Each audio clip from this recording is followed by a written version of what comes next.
Hi everyone, Tam's here. I have a project share for you this week.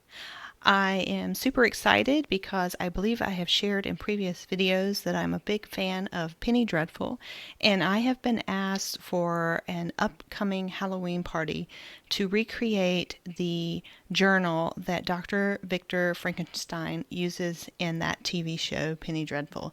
Now, because they auctioned off that particular prop, I was able to look at some pictures and videos of it and get a good idea of what was in it.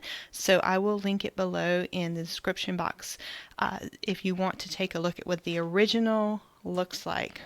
But first, I'm going to do a quick little flip through, and then after that, I will show you all the different parts on how I made this.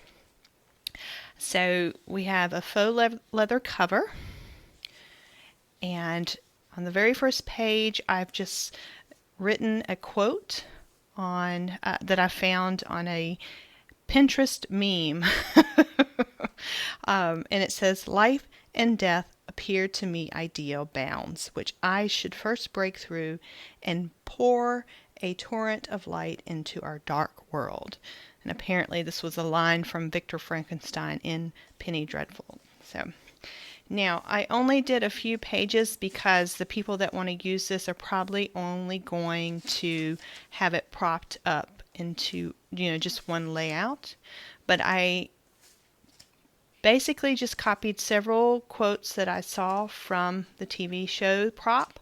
And I'm guessing, I believe this is the one that they want to prop open. So that is as far as I got. But this is the final product. And if you are interested in how I made this, I will show you the steps now.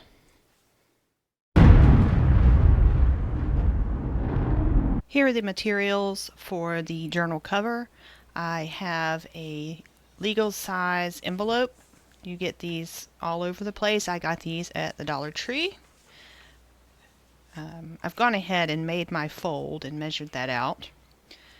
I've got a sponge applicator, a water spray bottle, and I'm using this Tim Holtz Distress Spray Stain, but instead of spraying it, I am going to pipette some of it out so I can control it a little better. And here we go.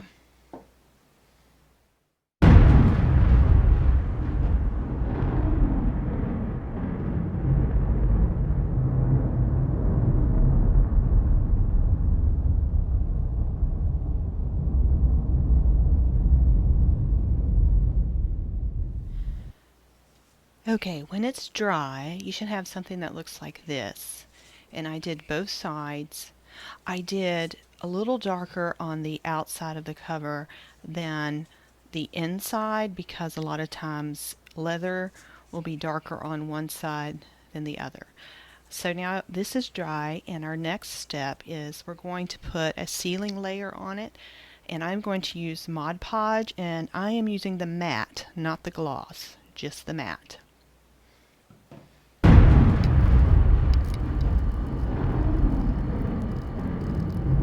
Once it's dry, you should have something that looks like this. And I only did the outside. Okay, so now on the inside, we're going to make a lining.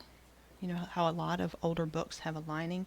And I have cut this piece of Tim Holtz craft paper or scrapbook paper to the size I want. And I think that looks like maybe the inside of an old book. And I'm going to glue it on.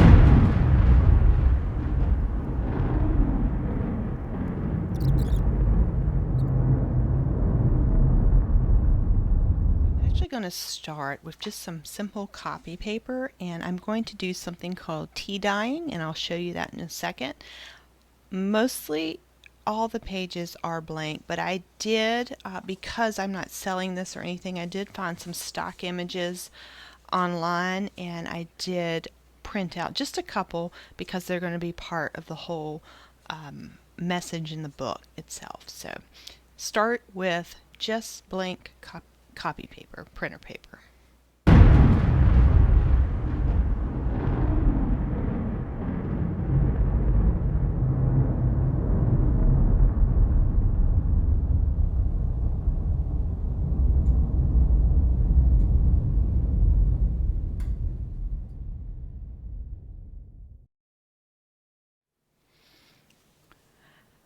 Okay, binding of the book. First of all, I'm going to make this easy on myself, and I'm just going to do one signature, which means I have taken all the papers after I have written on them, and I've folded them over, and I've created a signature.